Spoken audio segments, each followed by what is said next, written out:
It starts with his daughter on a swing. She tells her dad the teacher asked why he missed a meeting. She explained her dad was an ex-god of war, but injuries left him paralyzed, so she gets bullied a lot at school. Her mom also gets mean comments. Helpless, the daughter often sees her crying at night. She just wants Lin Fong to wake up. Unconscious, he sees his daughter's tears and hopeful gaze. A boy her age shows up, mocking her, yelling she's crying again. She ignores him, but he spits a nasty rumor. Her mom uses a crippled man. Rui gets furious. She instantly jumps off the swing, charging at Zhou Xiao. Rui snaps, yelling, if he insults her parents again, he'll regret it. But Xiao, way bigger, shoves her hard. She hits her head on the swing, and he laughs, even spitting on her. Rui clenches the grass, trembling with rage as he mocks her, calling her an animal. Unable to take it, she lunges, biting his hand. The bully's parents were nearby. His mom saw her son attacked, rushed over. She kicked Rui, screaming she was a wild, uneducated brat. Now on the ground, Rui glared at the woman who was even worse than her son. The woman grabbed Rui, ignoring her screams, and dragged her to Xiao. She threw the girl down, yelling for her to kneel and apologize. Meanwhile, the protagonist in his wheelchair felt his inner energy boil with rage at the injustice. Anger and a protective instinct surged through him as he watched.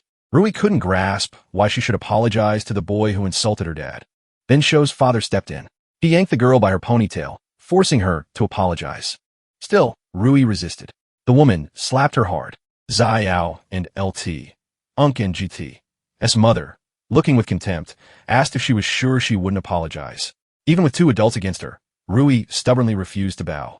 Then Shou and LT, Unk and GT's father raised his hand, shouting he'd teach her a lesson. But Lin stopped his hand.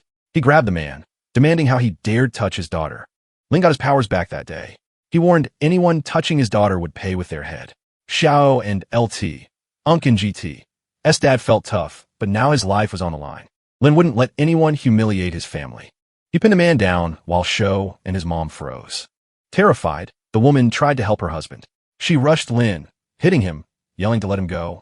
She threatened police, but Lin cut her off. His slap sent her flying, hitting the grass. Lin reminded her she dared hit his daughter. Furious, he warned them to never forget this day as he spared them. But Lin's mind went to memories of fighting countless soldiers alone. The last warrior stood, breathing hard, battered, and cut up. Suddenly, Lin heard a voice praise him, saying he could inspire 10,000 men. Lin looked up as more warriors appeared. They said they wouldn't let Lin win easily. A soldier admitted Lin was worthy, but said he'd fall to the Western Alliance's 7 sons today. Lin smirked, raising his spear with resolve. He roared he'd fought 6 years and feared no one. The Western Alliance leader rushed in, striking to kill. Warriors surrounded Lin, weapons flashing, giving him no chance. But Lin slipped past the blade. The spear's handle hit him, but Lin didn't flinch. With a quick counter, he hurled an alliance member aside. The leader closed in, weapon raised. Sure, this was the end, but Lin was lightning fast. His spear pierced the enemy. Blood spilled from his mouth, eyes wide with disbelief. Lin told him he was too weak. 10,000 couldn't push him back. Suddenly, the last 3 guys rushed in. Lin cut them down fast, telling them to blame themselves for losing. His spear was so fast and precise, the warriors couldn't react. They only realized too late.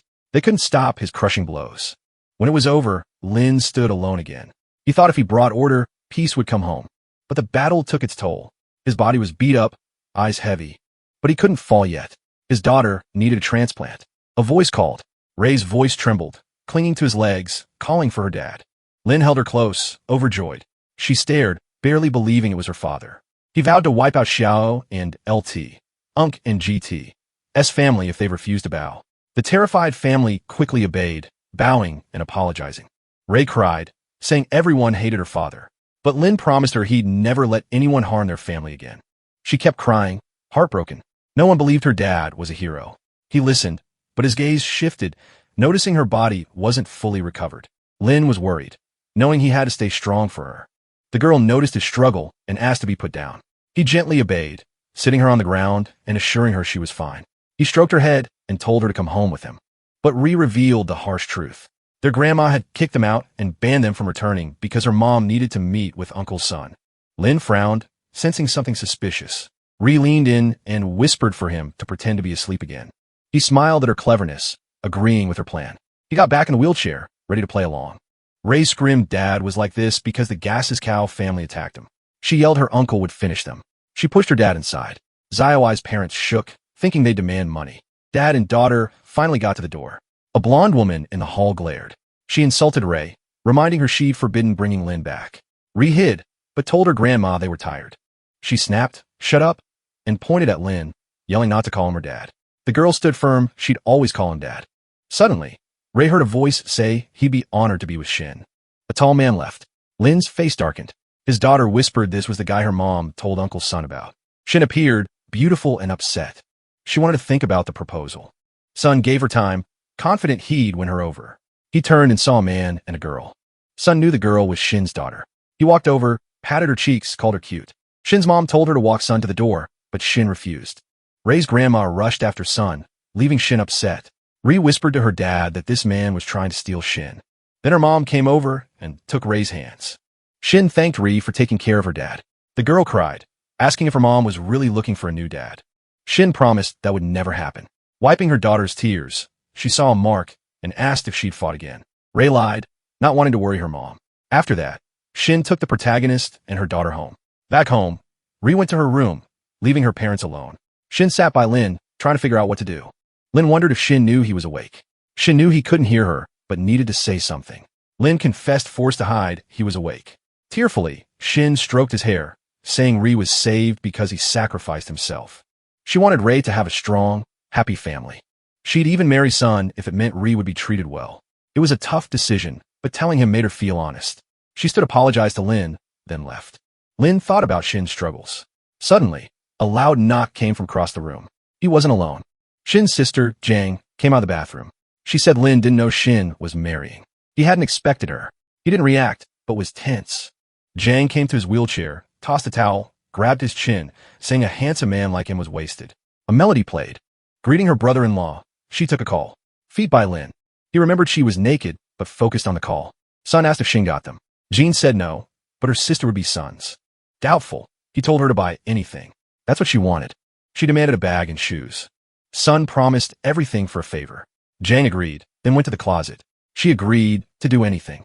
After dressing, she told him to change Shin's clothes. She left, leaving Lin alone to process it. He couldn't believe Shin felt forced to marry this guy for Ray's future. Window opened, curtain swayed. A girl suddenly appeared by his wheelchair. She bowed, glad he was awake. Lin recognized Xiaoqing, asking why she wasn't at the border. She said her master was more important than the border. No one dared breach it after their last battle. Lin listened, asking for more news. Shin looked sad, revealing for 2 years he'd been surrounded by bad people, especially those wanting his wife. She couldn't act without his order. She asked to eliminate them. Lin barely held his anger. Many got too close while he recovered. His main concern was Sun. He told Shin to get all info on him. She accepted, promising to get him everything ASAP. The loyal subordinate vanished, disappearing quickly. Alone again, Lin wasn't silent long. The door creaked open and Ray ran in, her face beaming. Ree told her mom the prince kissed Sleeping Beauty, and she woke up. She promised if her mom kissed her dad, he'd wake up. She didn't know what to say, but saw Ray's pleading eyes. She explained it was just a fairy tale. Ree knew her dad was awake, wanted her mom to find out. She insisted, urging her to kiss him. Shin, though doubtful, agreed. She slowly approached her husband, studying his face. Lin hadn't seen her this close in ages. She leaned in, pouring love into the kiss, hoping he'd wake. Ree, peeking, hoped to see her dad open his eyes and her mom be thrilled, but nothing. Lin stayed still. Shin told her daughter, Daddy didn't wake up. Fairy tales aren't real. Ree didn't get why her dad wouldn't show her mom the truth. Shin took her hand, promised to find a new dad, but this just made Ray furious. She screamed her mom was a liar. No one would replace Lin. Sobbing, Ray clutched her dad's hand, begging him to wake up. Shin turned away, couldn't watch. The girl was sure he heard her, begging him to tell her mom he'd recovered. Inside, Lin struggled to stay still. It broke his heart, but he apologized to his daughter. He had to keep pretending, revealing himself now would risk everything. But Ray's sobs grew louder. She yelled he was a liar, just like her mom. Shin had to take her out, asking her not to shout at her dad. Yet Ree couldn't believe her dad would let her mom replace him. Time passed, and the tough day ended. Darkness fell over the house, only one room lit by a lamp. Ree slept, tears in her eyes, mumbling everyone was a liar. Shin sat silently beside her daughter, heavy with guilt. Then the door creaked open and Jang appeared. She reminded her older sister about the banquet, asking why she was still home. Shin didn't react. Jang grabbed her sister's hand, insisting they leave now. She added that after marrying Sun, Ray would get anything she wanted. Shin, wanting only for her daughter to stop crying, reluctantly agreed to go. Meanwhile, Lin was in his room when Shin slipped back through the window. In her hand was an envelope. She called a master and said she had all the info about Sun. She gave him the envelope, Ginseng's birthday. Sun's banquet at Jiangzhou Hotel. Shin arrives in 40 minutes. Lin took the envelope, thanked her, and opened it. His face hardened as he read. Sun's family was so awful he got out of his wheelchair, telling Chin to prepare. They were going to the birthday party. The sisters arrived at the hotel, welcomed by staff confirming Sun's booking. A separate room was ready. Jean was amazed by the decorations, pointing at the huge birthday arch. But Shin was uneasy. A man adjusted his glasses, surprised his dad, booked the whole hotel. Jang moved to her future brother-in-law, laughing he wasn't wrong. Footsteps echoed as a little girl approached Shin, carrying a box with a beautiful ring for the birthday girl. Jang and LT, Unk and GT, eyes sparkled, eager to see the golden diamond ring up close. Then Sunult, presenting the ring and asking Shin to marry him. The staff whispered, impressed by how much his family spent on the engagement. Sun promised to care for Shin and her family, staring at her expectantly. But the decision weighed heavily on her. Her soul felt split, and she stayed silent. Nearby, Lin and Chin watched everything closely from the piano. Chin asked if she should intervene and remove that arrogant man. But Lin told her to wait, his worry growing. Finally, Shin pulled her hand back, saying the proposal was too sudden. She confessed she worried about who would care for Lin. Jang panicked, urging her sister to accept. Hearing her hesitation again, Sun lost his patience.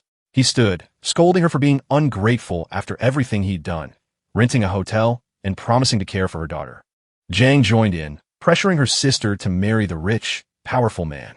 But Shin's anger flared. How dare Sun scold her? She refused his proposal. Mad she refused, Sun grabbed Shin's arm.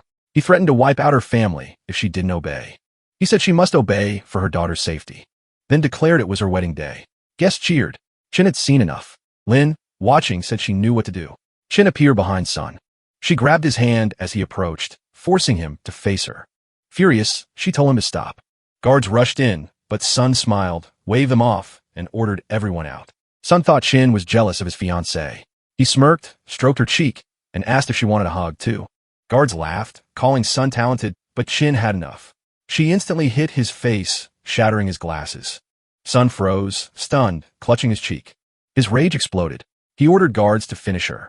The men charged, yelling she had no idea, but their confidence vanished as Shin raised her hand, sending the first attacker flying. She easily took down 3 more guards, leaving them sprawled. The last guard stared at his fallen friends, confused. Sun, furious, yelled. He was the heir, and this was his turf. Shin looked at him with disdain, saying, "Rich kids should learn to behave." A woman nearby wondered who this girl was. Shin then calmly wished her a happy birthday, surprising her. Music filled the hotel. A voice yelled, "Look at the stage." The sisters were stunned to see a handsome man playing piano. Jang couldn't stop staring, yelling, "How hot!" Shin recognized him instantly. It was her husband. She knew he was her master. The other woman was confused why Chin called him that. Sun got furious, seeing someone in his family's hotel. He yelled for the manager. Staff rushed over. Manager told guards to step in. Soon, hotel security showed up. Sun grinned, sure Chin would pay for hitting him. He pointed at her, yelling to kick her out. But the guards turned on Sun. To his shock, they grabbed and dragged him out. He screamed, "I'm Sun." The employee gave a cold, saying no mistake. Lin rented the whole place. Sun tried to stay arrogant, but reality hit. He panicked. Manager apologized to Chin, then had Sun and his men removed. They were thrown out despite his protests. Manager radioed. The whole Sun family is banned from the hotel. Everyone looked back at the man at the piano. Chin couldn't look away, emotional. Could it be her husband? Young, amazed by the handsome man Chin knew, asked for an intro. Chin said she didn't know him, hiding the truth. Guests loved Lin's unique tune. Explosions outside got their attention. Someone yelled to look up. They looked up and gasped. The sky was full of fireworks, congratulating the birthday girl. Chin was stunned by the romantic gesture. Hearing Lin's name stirred deep feelings. She had to see if the man at the piano was really her husband. Chin spun and ran for the piano. Her sister grabbed her hand, tried to stop her. Chin broke free and ran. Sure, Lin was waiting, but the room was empty. The piano was silent. Her heart sank. Why'd he leave? Her sister calmly said Lin had gone home. Chin believed it. If he was home, She had to go back. Lin had already left the hotel and was in their room. He told Chin to get all GN family info. She apologized, saying no one should know he was awake. She could handle it herself. Protagonist smiled, asking if she was worried about him waking up. Shin stood by the window, not answering. Then she saw Shin enter. She bowed, said goodbye, and confirmed his orders. Lin changed back into old clothes to keep his awakening a secret. He hated hiding it from his wife. No choice. Shin ignored her mother's questions. The woman yelled. Nothing changed. Who was there? Jang followed, telling their mother Shin did well. She showed a recording of the guy who rented Yunga Hotel, saying Lin did it all for Shin. Their mom scoffed. Shin found a richer man. No need to marry son. Shin ignored her, opened her room. With tears, she called Lin, hoping he'd wake. Her heart broke seeing him motionless in his wheelchair. She was sure she saw him at the hotel, but her confidence crumbled. Crying, she remembered her family forcing her to marry Son, a guy she hated 5 years ago. She was thrilled when her grandpa introduced her to the protagonist. That night, they got married. Soon after, Ray was born, a ray of hope in their tough world. But Ray got sick, needing a bone marrow transplant. Lin saved her, even sacrificing his own health. Tears streamed down Shin's face as she thought of it all. Her daughter was saved, but her husband was broken. Kneeling, she begged him to come back, saying she couldn't live like this. Lin looked at his wife, his heart aching. Silently, he promised her she wouldn't have to wait much longer. Meanwhile, Jang watched coldly, saying she couldn't get why her sister liked this helpless guy. Then she recalled the rich man, Lin. Smirking, she went into the room and tried to get Shin to go to a bar. Shin refused, saying she needed sleep for Ray's school tomorrow, and they could go out another time. But Jan kept pushing, insisting they needed to chill. Earlier, after the incident, Sun had called Jang, demanding she hold up her end of their deal. At first, she didn't want to, but he promised he could make this mysterious Mr. Lin her husband. Believing him, Jang agreed to take her sister to the bar that night. Now, she hugged Shin, loudly cheering she was the best sister while secretly moving her plan forward. Shin, exhausted, finally gave in and went to fix her makeup. Unaware of her sister's motives, Chin headed for the exit. Jang looked at the protagonist with an evil smile. Then she leaned in and told Lin that after today, his sister would finally get divorced. After that, she left too. Suddenly, the protagonist was alone. Then Shin appeared through the bedroom window. She reported finding all the latest info on the Zhang family. This is Lin's wife's family. Chin explained her company had a money crisis and her family promised to boost them if she married their son. Lin frowned, saying that Sun was very calculating and they'd see if Chin was faster than his blade. After that, the hero saw his wife's car leave and told Chin to track her. Meanwhile, at the love bar, Chin was sitting and the waiters noticed the man looked cheerful. They poured him a drink, asking for good news. He laughed, saying he had great news, and everyone cheered. Soon the Zhang sisters arrived. Jin asked if this was it. The men checked out the beautiful girls. Sun smiled and walked over. Jin said she wasn't there for him, demanding to know why. Her sister tried to calm things. Shin realized her sister teamed up with this guy to lure her. Sun tried to get her to stay, bowing, admitting he messed up and wanted to talk. Lin's wife knew her family still needed Sun, so she couldn't ruin things. Sun promised it wouldn't happen again, but he was secretly planning to get her in a bed. He went to the counter, grabbed a glass, and poured wine. While Chin was distracted, he slipped a pill in. Sun offered Chin the wine as an apology. Chin said she couldn't. She was driving. Her sister pushed her to drink a little to prove forgiveness. Jang grabbed her, saying it's fine. Chin accepted. She chugged it. Jang smiled, saying, Sun must believe her. Sun was thrilled, eager to get the girl. Soon after, Lin's wife felt sick. She tried to tell her sister they needed to leave, but he pushed her away. Then he scooped her up. Chin resisted. Many people were there, but everyone smiled. Plus, his sister saw everything and still didn't help her. Suddenly, Chin reported Chin was captured. Lin ordered her subordinate to find her. Soon, they learned she was at the Grand Milky Way Hotel. Lin got furious and sent Chin to check it out. He wanted to handle himself. Sun took the girl to a nearby hotel. Chin was confused, wondering where they were and what he'd do.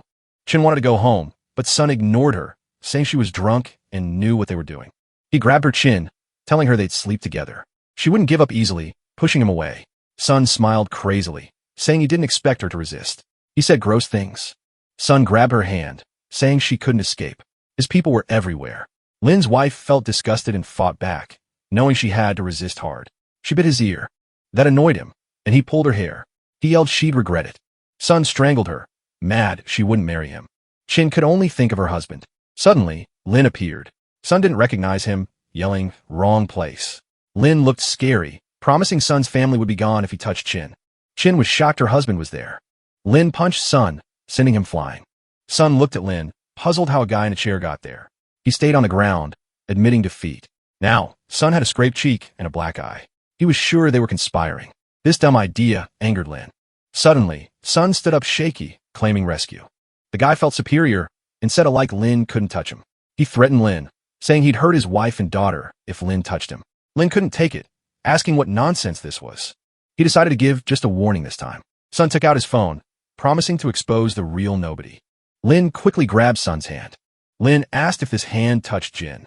He twisted his arm, making him yell, "His family won't let this go." Lin hit him. The guy fell, Lin saying he didn't care about his powerful family. Lin walked off, warning no mercy if Sun caused trouble again. Jin's eyes grew heavy. She could barely stay awake. Lin came over, covered her with his jacket, saying she'd be okay now. His words didn't calm her. She reminded him he'd be jailed for murder. Son shield. Confident, he started teasing Lin. Lin walked back, saying was nobody to him. Lin pushed him down again. Sun begged, but Lin said he wouldn't destroy him yet. He's useful. Lin took his foot off. He trembled, asking what Lin wanted. Lin looked at the guy who dragged his wife to a hotel. He'd teach Sun a lesson. The guy tried to make Lin back off, but Lin stomped his sensitive spot, making him scream. Lin's job done. He left Sun on the ground. He picked up his wife. She woke up. She looked at Lin, happy he saved her. Chin feared it was just a dream.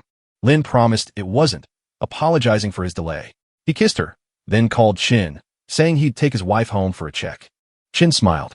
After 2 years, the world forgot Supreme Lin, but now he's back, destroying Sun's family. Later, Lin saw his daughter still asleep. He leaned on the bed. She woke up, saw her dad, and hugged him crying. She was scared she wouldn't see him again.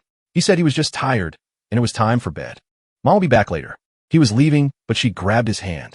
Rui looked upset, asking if her father would leave again since he'd lied. He then confessed his plans changed, and she shouldn't tell anyone he woke up.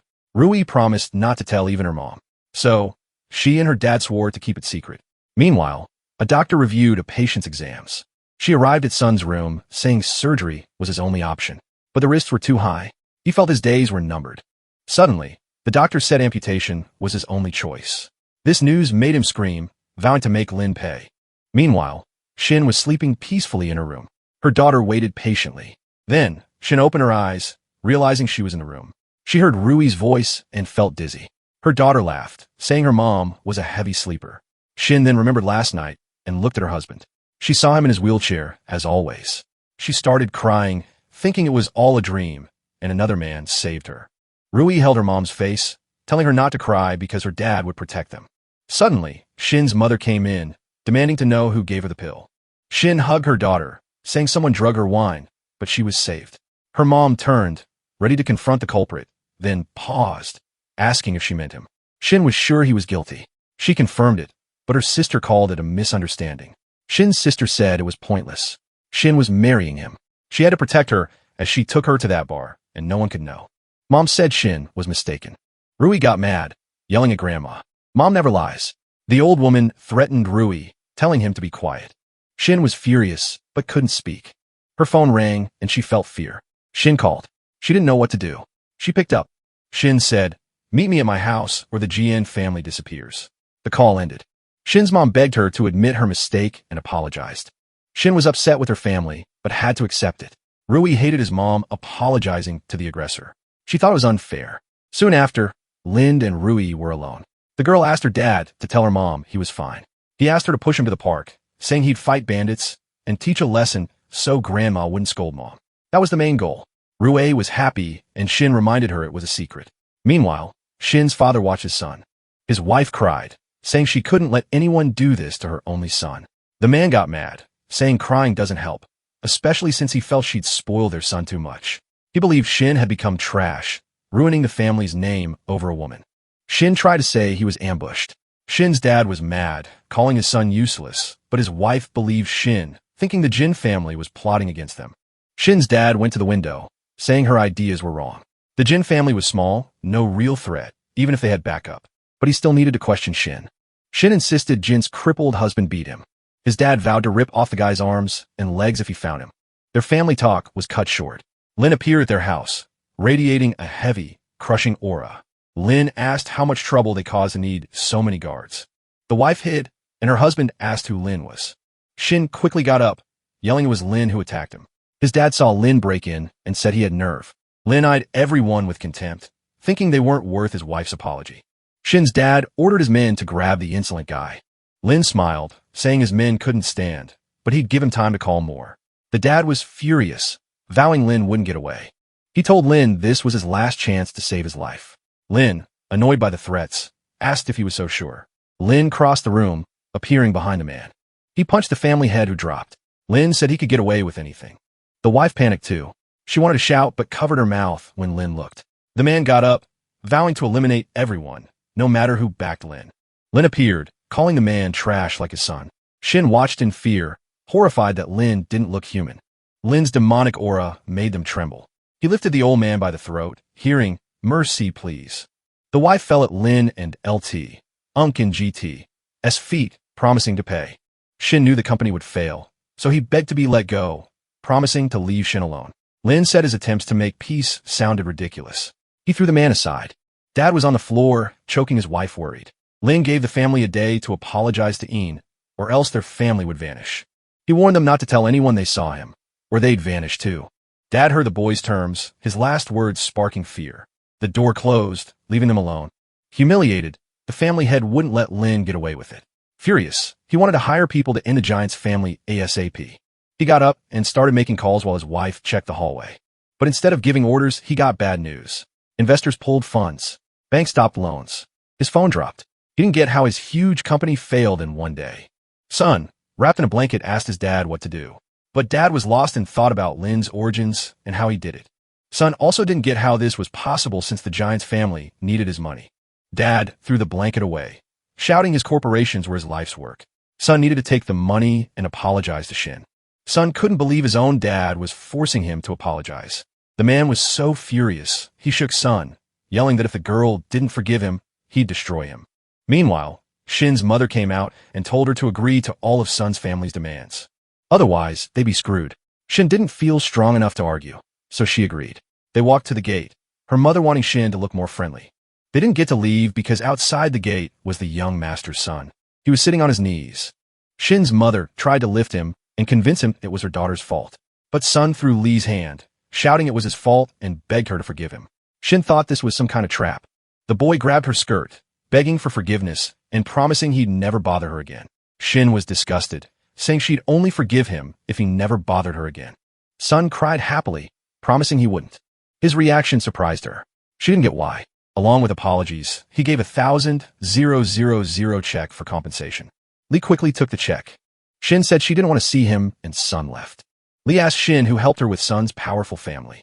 Shin had no answers. Shin's mom realized their helper from yesterday was super influential. Son fled the giant's family home, hoping to fix everything now. He ran into Lin and her daughter. Lin gave Son a menacing look. He said Shin accepted his apology, asking for more orders. Lin hoped they'd never meet again. He was leaving, but Lin and LT, Unk and GT's voice stopped him. She warned, tell anyone his family would be destroyed. Scared, Son knelt, promising to keep Lin a secret. Shin's mom kept telling her to divorce that loser.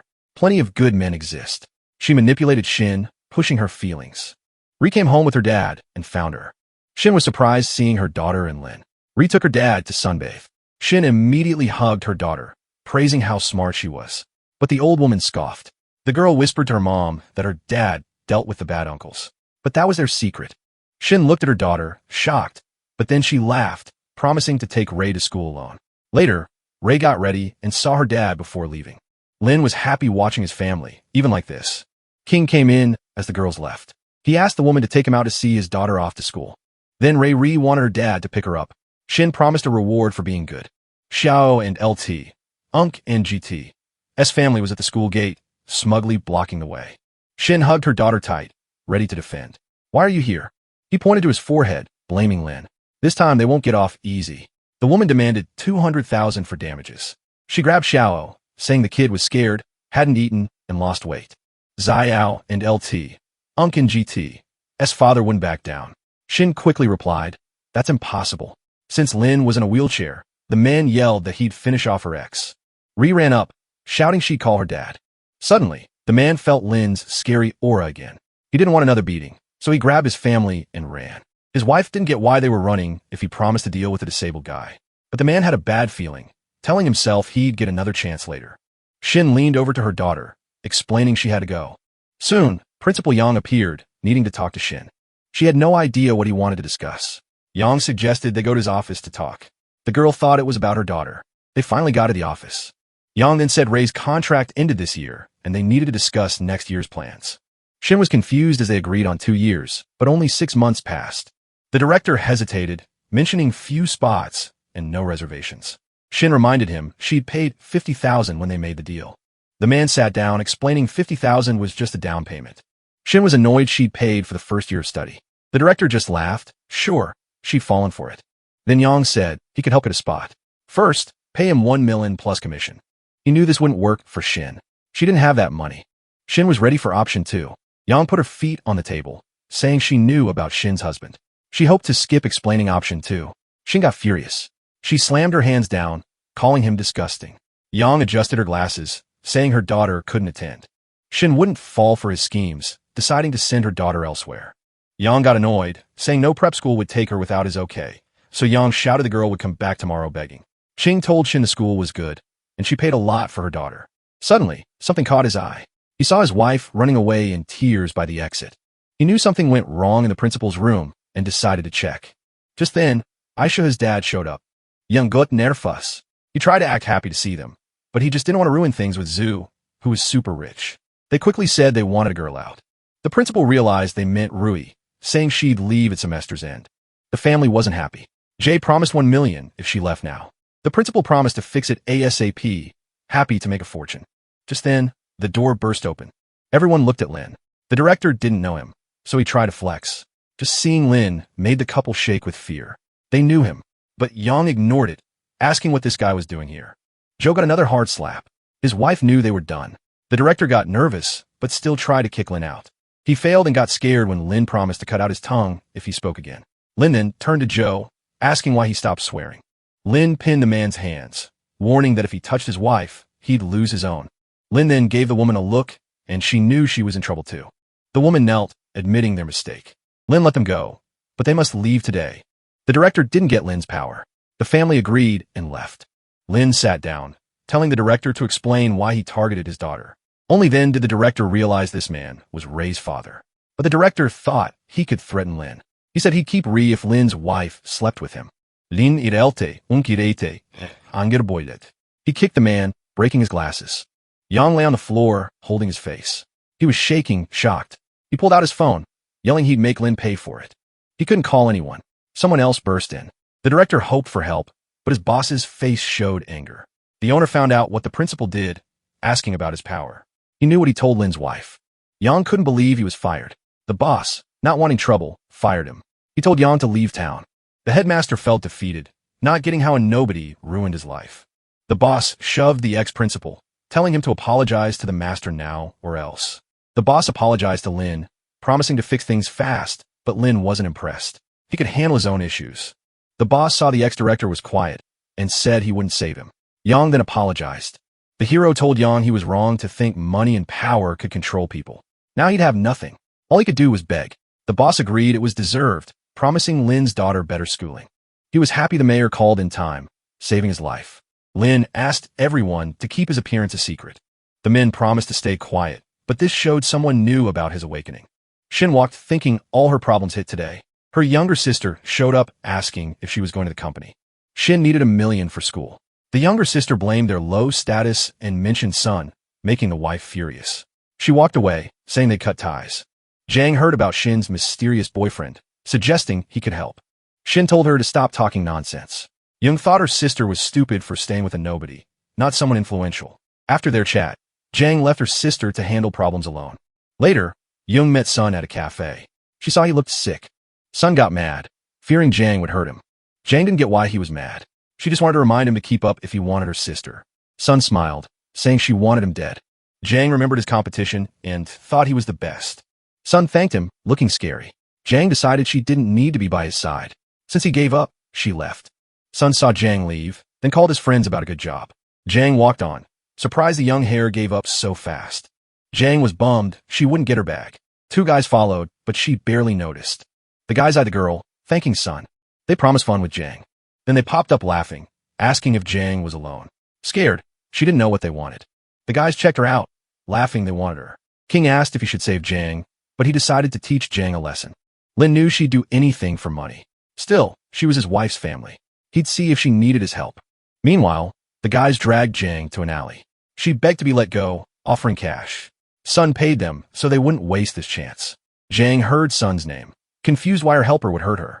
She screamed, but her screams only made the guys happy. Her clothes were torn. The guys saw. Jang cried, begging for help. Just then, Chong, a skilled warrior, took down the white-haired guy with one hit, then easily knocked out his partner. Jang sat covering herself. Chong looked at Jang, telling her not to thank her. She warned Jang, don't mess with her sister's stuff, or she won't help. Then Chong left, leaving Jang alone. Jang cried, wondering why this woman called her sister ma'am, and who sent her. Jang covered herself, feeling guilty for making her sister stay with Sun. Chung was back. They hoped she learned. Chung agreed. She told the protagonist about the Benhai feast, but Lin denied it. A guard then told Sun that 2 of his men were taken out. Lin was shocked his 2 guys failed. He wouldn't quit, vowing Jang's troubles were just starting. He found a way to deal with Jang, calling his friend Liu. Benhai celebration was approaching. Sun showed up at Qing's house, claiming good intentions. Qing's mother, oblivious to the prank, happily agreed. Sun asked if the girls knew about the Benhai celebration in 2 weeks. The mother got excited as it was a big deal, hoping he'd take them. Sun said his family wasn't invited, so he couldn't, but he promised to introduce a friend who could. Lin's wife didn't want to hear more, stood up and said she wasn't interested. Li wouldn't let her daughter leave, grabbing her and urging her to take the chance. While she tried to convince her, he thought he'd go if Jang agreed, taking the sisters. Suddenly, Rui and his father appeared. Sun was nervous, not expecting this demon back so soon. He bowed, asking the girls for their decision. As AAP Li felt it was Zhang's duty to accept. Jang said after the recent incident, she wasn't quick to trust Sun. She went down and told her mother, but Li was furious, certain the young master would never do that. Jang didn't argue, but worried criminals would attack her again. Yixin then said her grandpa called yesterday, ordering her to the main house. Lai wasn't thrilled and didn't get why he needed her daughter.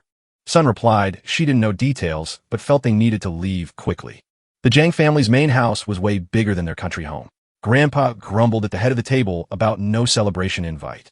He noted their business improved, but influential families still ignored them. The blonde hinted someone could help them get noticed. She was shocked her family relied on her. Grandpa hadn't worried about Sun's much, but reminded her he always gave money when needed.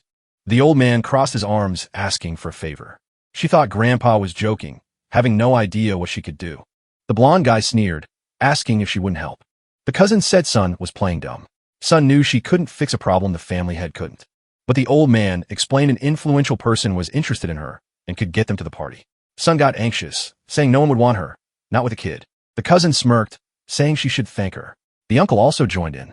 The wife jumped up, saying she was married, not a toy. It didn't work. The uncle said it's better to be a toy than serve a vegetable. Sin tried to defend her husband. Grandpa banged the table, promising if she agreed, the family would never forget, but the wife refused. She wouldn't lose her dignity or use her body. Shinch would honor her husband. If they wanted this plan, they'd go alone. She couldn't believe it. The old man wouldn't take no. The cousin pressured her about the fallout, but the wife stood firm, saying only she decided about her body. The cousin then threatened Shin's husband. Jealous of Shin's beauty, this girl asked what people saw. She pushed Shin onto the table, then threw her down. The cousin yelled this was Shin's last chance. Her loved ones' lives depended on it. The wife, hurting, gave up her principles for her daughter and husband. Grandpa waved, promising to save his family if she got an invite. The frustrated girl left the Zhang's main house. Later, Sin went home, then to the park with her husband. On a swing, she told him what Grandpa said. Sin told Lin an important person was interested in her. She had to entertain him to protect her husband and daughter. She sadly said she needed the ticket or her family would be destroyed. She hugged her husband, not wanting to cheat, but couldn't lose them. She apologized to Lin, saying it was the only way. Lin was furious about his wife's treatment, hands glowing blue. He put her to sleep and sat her on a chair. Lin promised to catch everyone who dared to threaten his wife. King instantly appeared, bowed, ready for any order. Lin decided to stop hiding. She told Qing to announce her presence at the Binhai celebration. Exin's mother was confused seeing her father. The cousin introduced Lu Shirao. He sat next to Li, smoothing her hair as she tried to figure it out. Grandfather asked her to call Sin soon as they couldn't leave someone as important as Lu waiting. Lee explained Sin took Ray to school, then asked why they were there. The cousin reported Lu Sha liked eggs. If she didn't cause trouble, the Zhang family would be set. Lee was thrilled. The cousin sneered, saying it was all thanks to her grandfather's hard work. Minutes later, the sisters came home. Lucha checked out their bodies and praised Kushin and LT, Unk and GT, S choice. Zhang and LT, Unk and GT. S joy faded when she saw her grandfather, who'd promised to leave them alone. He introduced Lu, saying he was the one Shin should accompany. The man cleared his throat, saying he looked forward to their next meeting. Lu approached the eldest daughter, telling her not to waste this chance. Grandfather was annoyed by his granddaughter's behavior since she didn't greet the guest, but Lu thought shyness on a first date was normal. He tried to introduce himself, but Sin walked away in disdain. The old man barely stopped himself from putting Egg Sun in her place. Lu didn't like the attitude and asked if the family wasn't welcoming him. Cousin Yin hit Shin, yelling she was just Annie to act like that. She stood over Sin, demanding she apologize to Lu immediately. Lu cut Yin off, saying tickets were harder to get. Shin sat, holding his cheek as Lu warned that with her attitude, they might not get an invite. The cousin clung to Lu sure Grandpa would fix it. Lu then smirked, saying he needed another. Lu said John would also go. Jian wasn't happy, but Grandpa lit a cigarette and told him to take the two sisters. Li yelled at Jian. She didn't want to go. Shin would protect her. Lu hugged the girl, ordering both sisters to come. Lu said the girl should join him for a night, get a reward. Shin refused, but Lu reminded her of her family's safety. Lu liked seeing her obey family rules, ditch her principles. Our hero watched from behind the stairs. He called Qing cancel Jin's family invite only Shin. Outside, sisters neared the gate as Lu was leaving. Qing appeared, telling him to stop. Lu didn't know her. Qing said he couldn't take the girl to the party. She warned him to expect a bad end. Lu thought the beauty was jealous, wanting a party ticket. His mood crashed when Qing said his invite was revoked. Jian watched, wondering who she was, always saving them. Lu couldn't believe his rich family wasn't invited, thinking she's an actress. Qing was tired of him. Shin then told Qing not to worry. Lu wouldn't let the sisters leave, threatening Shin to crawl. Qing couldn't take it, slapped him. Lu fell, screaming. He yelled she'd be destroyed, but Qing threatened to cut his tongue. Suddenly, Grandpa appeared. He was mad his family would miss the invites. Lin and LT, Unk and GT. S wife got confused when the old man blamed her, saying she had no control. He tried to yell, but Qing's screams interrupted. The girl said Lu had no invitation and was disqualified. She added that only Shin from the Jin family was invited to Ben Hai celebration. Everyone, especially Grandpa Elder, was surprised. He didn't know the Master Lin she mentioned. Qing bowed to Shin, promising an exclusive invite soon. The old man didn't believe exclusive invites were for just anyone. Then a man appeared at the gate with an invite for Qin. Grandpa couldn't doubt the man, but he didn't get why she was invited. Lu got up recognizing him as Wang. Wang was surprised by Lu. Lu said this man organized the Ben Hai celebration, proving his invite. Wang saw the beaten man asking who he was and why he was rude. Lu pointed to himself, reminding them he was the Lu heir. The organizer recalled Lu's family couldn't attend this year. The elder confirmed Lu's family was barred from the celebration. Wang asked his assistant to expel Lu, so he wouldn't bother. He then smiled, took the letter, wondering who Shuren was. Shin got worried, seeing the man looking for her. Wang bowed, gave her Mr. Lin's exclusive invite, and asked her to go. Shin accepted the invite, asking if this Lin was the one who rented her hotel. He confirmed Lin often gave her gifts. If her sister married this master, problems would end. She asked to meet him. The protagonist watched from his window, thinking his wife's sister had a short memory. Wang told the girl the Lord was busy and had no time for guests. Jin stared at the blonde, telling her not to interfere in Jin's business. Jian trembled at his words. Annoyed, she told Qin her sister wouldn't leave her husband. The organizer said his job was done and bowed to Qin. Qin said his work was done, so he should go. Suddenly, the old man asked his granddaughters about this master at Shin's party. Cousin Yin snatched the note, asking how she got this guy. Yin thought only she deserved to go. Shin wouldn't give up her spot, hoping this master was her husband. Her grandpa yelled she put her family last. He wanted Shin to ditch the protagonist and make them rich. The old man thought Lin was a burden. Shin let them withdraw the invite if her family wasn't affected.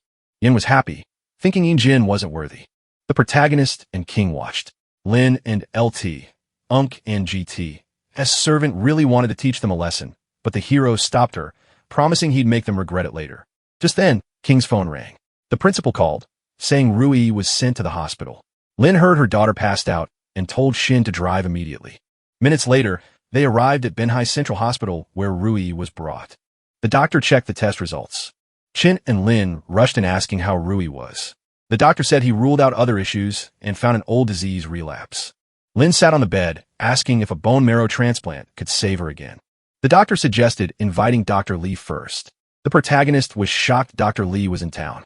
The doctor said Li returned after hearing rumors of the master's awakening. Lin instantly sent her servant to find the doctor and bring him fast. The doctor then asked if the protagonist knew Rui's illness severity.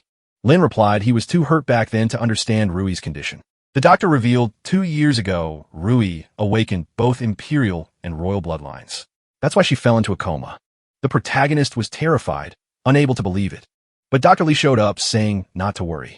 He'd help the princess. The old man was thrilled to see Lin. Tears came to his eyes.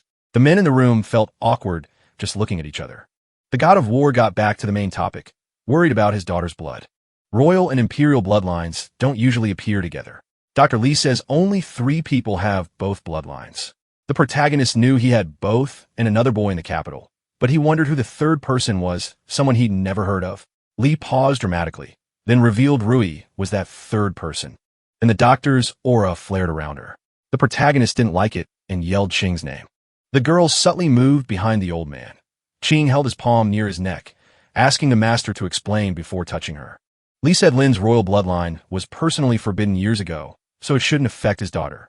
Then he asked if the god of war wanted to know why this was happening. Lin wasn't sure where the imperial bloodline came from, and let Qing release the doctor. The old man promised that with the girl by his side, no one would recognize her imperial blood. Lin really hoped that was true and decided to trust Dr. Li for now. Qing remembered the school also needed to tell Shin, who would arrive soon. The protagonist realized it was time to leave and told Li he'd know what to tell Inson. Soon after, the protagonist's wife ran through the hospital halls as fast as she could. She was super nervous and didn't even notice Sunday. He wanted to know what she was doing there. But his friend got mad, not wanting any trouble. Sun got a light tap on his friend's head and admitted he had nothing to do with it this time. He figured she was worried about the kid. Lu didn't get why they needed this info. Sun then explained Shin would definitely need money for treatment. Lu knew Jin's family was broke and planned to make the blonde beg for him. Just then, Yixin burst into the room worried, asking what happened to her daughter. Lu told the woman to be quiet so she wouldn't wake the little princess. Seeing another doctor besides Shin, the girl asked who he was doctor. Chin introduced his mentor, assuring her Rui was fine. He snapped his fingers and Rui stirred. Li said she'd wake up soon from acupuncture. Rui opened her eyes, looking for her father. Sure, she heard his voice. Her mom said she fainted at school. She was lucky to meet this traditional Chinese medicine doctor. Rui recognized him as brilliant. The old man couldn't hold back his feelings, saying the kid was really kind to him. He leaned over and hugged her.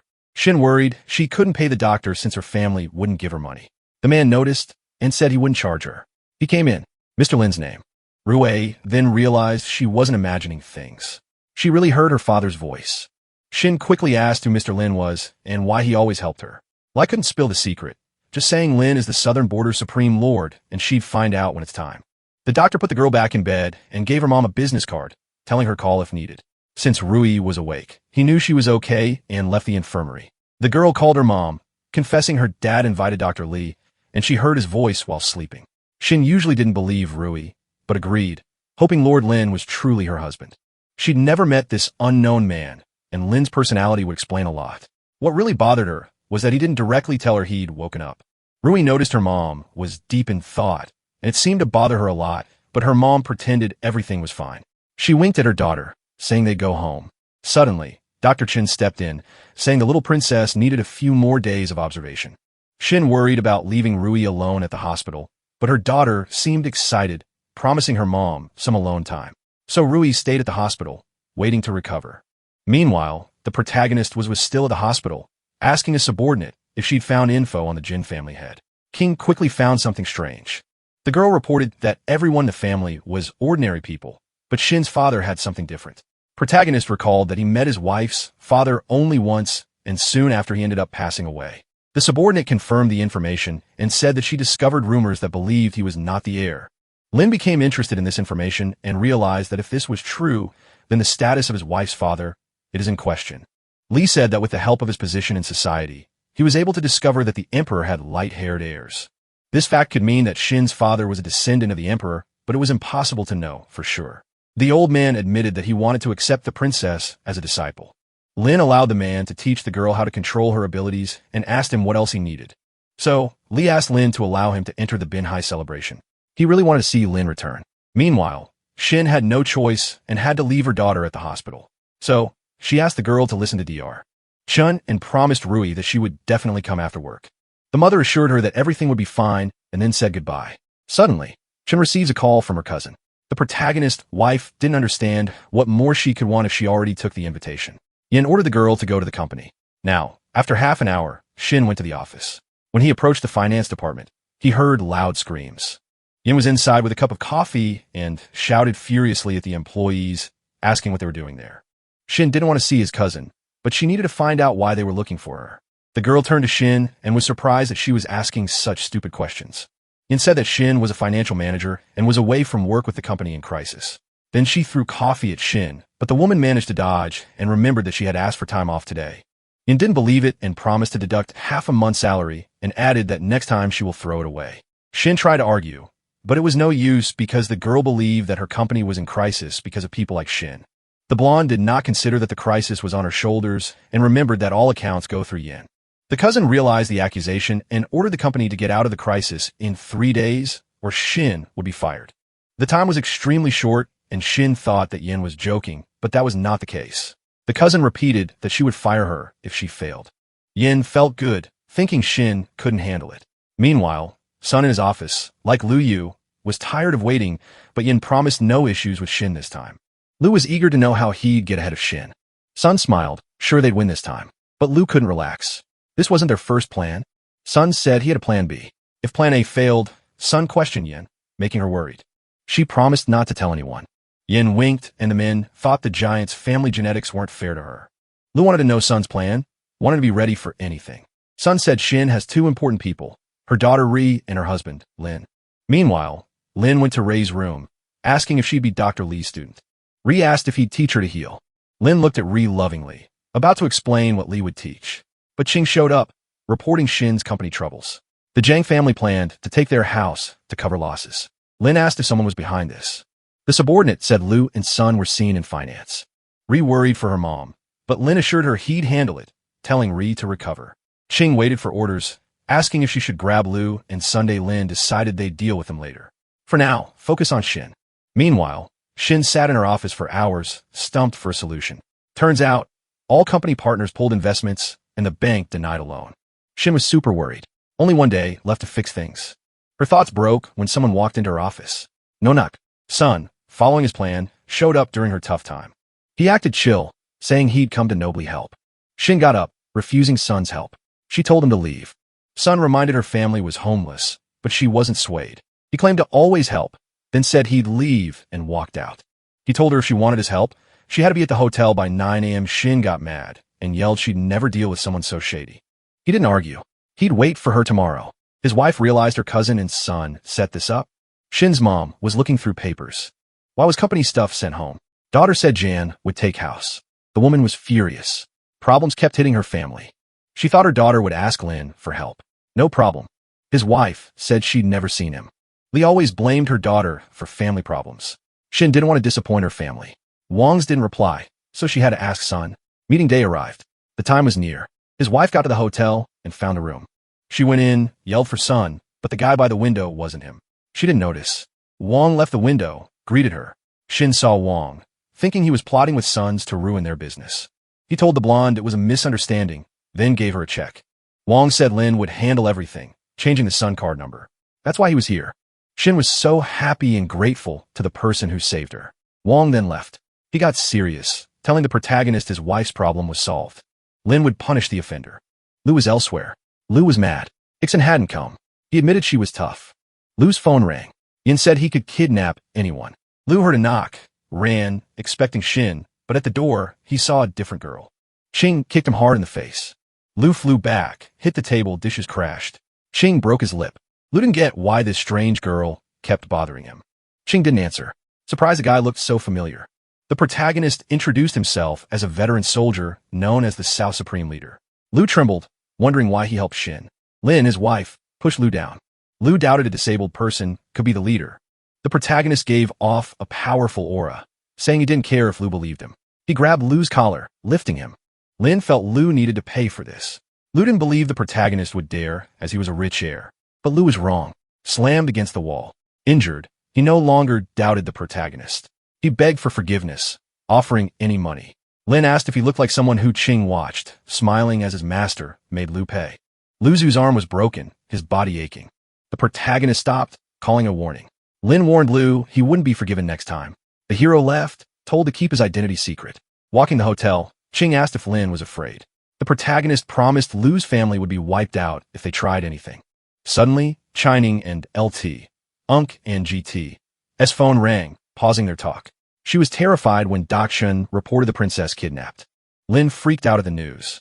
They rushed to the hospital, keeping Shin unaware. Dr. Chun was there. Lin demanded to know when his daughter vanished. Chun gave Rui breakfast, then prepped for therapy. When he returned, she was gone. Lin hated himself for not stopping his daughter's kidnapping. He got so mad, he punched the infirmary floor. Chin dropped to his knees, admitting it was his fault for not watching the princess. Lin said he didn't blame him. Chin was just doing his job. Chin was confused. Lin told Qing to go to security and find the kidnapper. Meanwhile, a guard was playing a game determined to win. Qing appeared, distracted the guard, reported the patient missing, and asked for the footage. But the man wanted more info. Qing said the patient was a child gone an hour ago. The guard snapped at Qing. It's only been an hour. Search the hospital first. He kept playing. He'd only look after a day. Suddenly, a light beam snatched the phone from the guard, startling him. Lin wasn't wasting time. The guard yelled he couldn't give records. Outsiders weren't allowed. Lin gave off a scary vibe, and Qing knew things would get ugly. So she quickly stopped Lin and showed an imperial family pass. The guard was shocked when he saw the card, a symbol of top power. Qing urged them to hurry with the footage. Lin calmed. The guard quickly went to the computer. He searched the last hour's footage and found Rui sleeping. Lin watched closely, asking to zoom in on the bottom panel.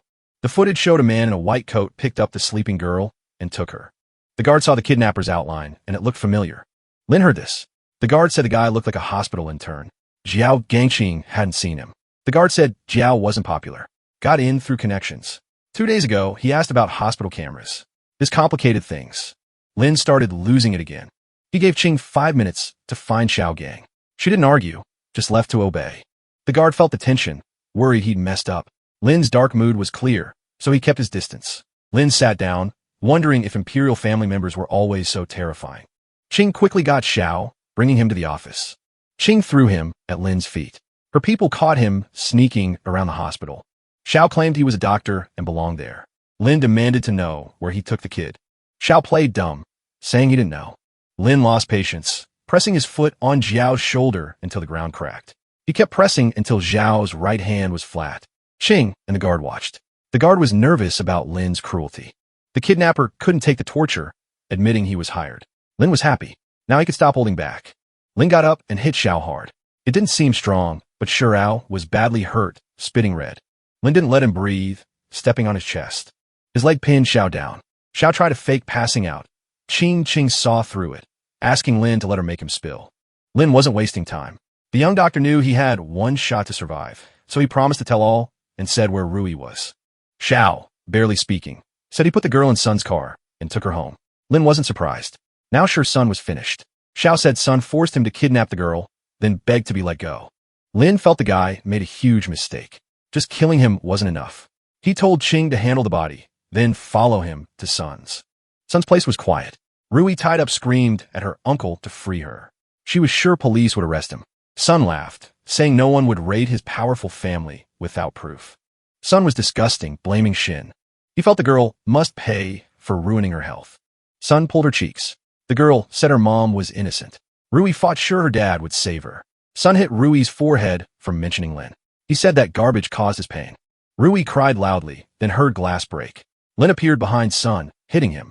The wall broke, he fell. Rui saw her father, and her tears stopped. Rui was happy to see Lin. He untied her, promising it'd be fine. She said she was waiting, and he checked her for injuries. Rui said the uncle hit her forehead, but the pain vanished when Dad came. Lin picked up Rui, asking if she'd teach him a lesson. Rui said she was ready. Sun trembled as Rui told her dad she couldn't recall the hand, but it hurt. Sun decided to run. He wondered how Lin found him so quickly. The god of war listened to his princess's story. Sun was near the exit, sure he'd be safe once he ran to the street. Sun thought Lin wouldn't hit him with everyone watching, but he forgot Lin was the god of war super fast. So Sun's escape failed, and now he'd face the punishment. Lin stared at the terrified kidnapper, asking who let him out. Sun instantly knew his huge mistake and was terrified. Sun tried to fight back, aiming for the hand holding his daughter. He then ran, yelling for his parents to save him. Of course, he couldn't run far. Lin had him tight. He swiftly twisted Sun's arm, making him scream. Ray covered her ears, complaining he was too loud. Lin promised the bad uncle would be silent. A blue flame appeared in his left hand. He aimed it at Sun, who screamed so loud the girl shut her eyes. Sun's eyes went dark. He fell, only tiny squeaks escaping his mouth. Just then, Lin heard the family head scream. The man burst in, begging Lin to spare his son. He saw Sun shocked and knew it was bad. His chest was burned, body bruised, and eyes rolled back. Sun's father knelt before Lin, begging for mercy. But Lin wasn't swayed, feeling no pity for his daughter. The family head knew they were losing. Suddenly, screams came. Ching said the hospital was fine. Ri got scared by her entry. Her dad said the aunt was a friend. No need to be scared. Lin gave Ray to Ching to finish them. Sun's father was terrified.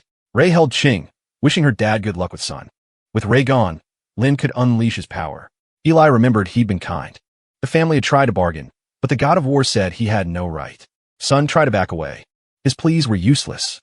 Lin finished him off fast. The father could only watch his son die. Lin said it was too late for mercy. He gives no second chances. He sped over to Sun's shocked father. Lin grabbed the man's head, warning his family to leave town in a day or die. The father knew he had to agree and leave the city to survive. After Lee's incident, his father stormed in, furious, asking who hit his son. He swore he'd tear them apart. Lee wanted to complain to his dad, but remembered Lin would destroy him if he told. So, he kept quiet for his family. He just said he didn't know what to say.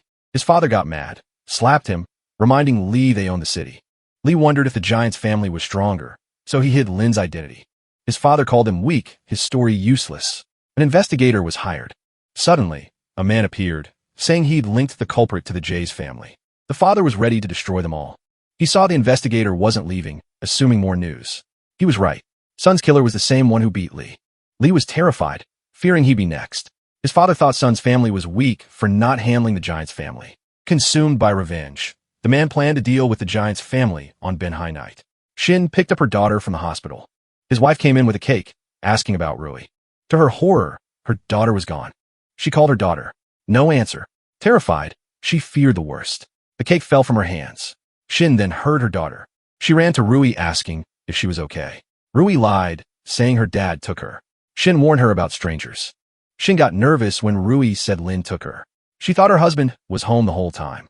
Shin watched as the cake was found, realizing Lin's wife valued her daughter's life more. Lin nearby sadly admitted Shin was a good mother. The protagonist was distressed, saying he owed her a lot. Lin reminded them it was time for the Benhai banquet, so get ready. The protagonist was ready to fight to his last breath for his family's peace. Meanwhile, a man sat in a pool drinking wine. He asked his subordinate if the great Lin had awakened. The subordinate confirmed the rumors, adding Lin had already expelled a family. The Dragon Lord saw it as a show his family had lost power. The subordinate saw Lin as a threat, suggesting removal. Angry, the man blasted the servant with energy from the pool. The guy was thrown back. Dragon Lord denied the order. Servant insisted leaving God of War alive was dangerous. But the Dragon Lord thought Lin could be useful, having a good reputation. However, he felt Lin should be shown somewhere. The subordinate heard the Dragon Lord and promised to fix everything. Then the Dragon Lord walked to the pool's center, reaching for the spear with his unusual hand, but the spear refused to obey, and red lightning appeared along its length. Dragon God had to let go. It rejected him. The spear's lightning severely wounded his hand. Suddenly, he said his Lin was still alive, so he needed to be visited. At that moment, eyes appeared in the man's unusual hand, and power gathered in his palm. The Emperor decided if he couldn't use the artifact, he'd destroy it. Lightning from God's spear lit up everything with the man's mad laughter. Meanwhile, at Lin's house, the family lived a normal, calm night. Suddenly, Lin felt something strange, realizing the Thunder God's spear was destroyed. Qing noticed the drastic change in his face and asked what happened. Lin asked about the spear. Qing said the royal family took it after the border war, but the lion spear only works for its owner, so no one else can use it. Lin said the spear was destroyed minutes ago. Qing, surprised, asked how a divine weapon could be so easily broken. Lin replied, it was a warning. He knew who destroyed it, and that person wouldn't miss Banhai's celebration. Lin then vowed to get back what was taken. Suddenly, a man in black appeared near Lin's house, quickly approaching the windows. He spotted Lin's room and threw a blade. The window next to Lin shattered as something flew past at high speed. Qing realized they had a hitman on their hands. Lin ducked, grabbing the blade, totally unharmed. His subordinate yelled that she was going after the attacker right away. Lin carefully checked out the dragon god dagger in her hands. Meanwhile, Jiang and her mom heard strange noises from the living room. Suddenly, the lights went out and the girl looked around scared. Lin was terrified, realizing there was more than one killer inside. Yang screamed, seeing a guy's silhouette in the dark right in front of her. She tried to ask who he was and how he got in, but the criminal stayed silent.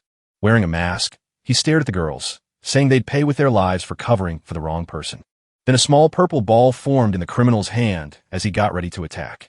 Li, not wanting to leave, offered all their money. The masked guy told the woman to take her money to the grave. Jiang hugged her mom, who was also shaking with fear.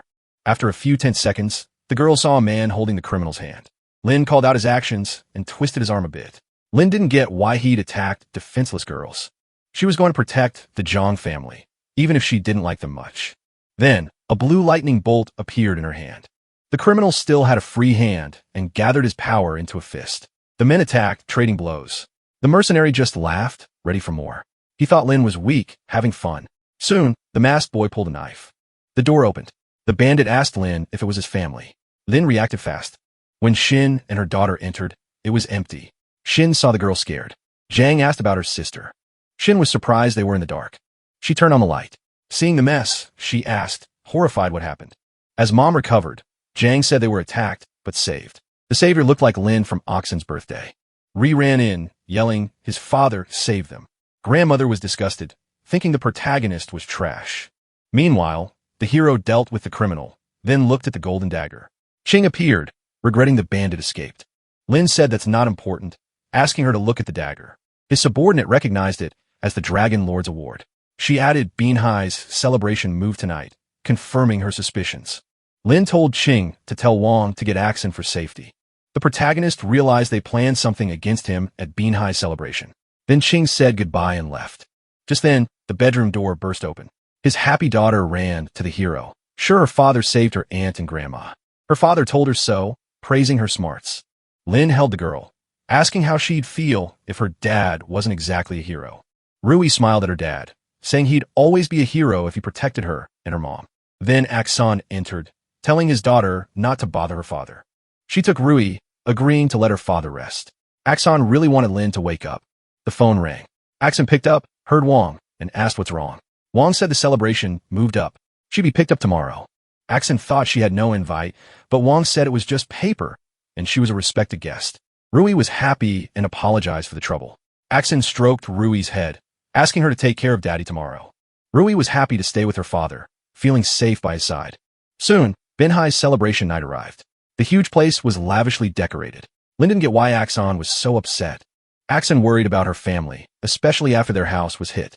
Her mom rudely said her kids were useless and she needed to find a husband. They turned and saw Shin's grandpa with Yin. Jiang held her mom, outraged by her cousin's behavior. Yin saw her relatives, asking how they got in without an invite.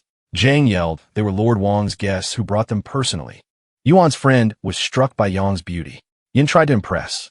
Yin, amused, showed her invite and told Jiang to go home. Lin's sister-in-law told Yan to return the invite as it belonged to her sister. Yin said only a worthy person gets an invite. The guy nearby saw the purple and gold invite and choked. These colors were imperial symbols, confirming rumors that Jian family was close to the Wangs. Another man took Yan's invite, calling it fake. She tried to get it back but failed.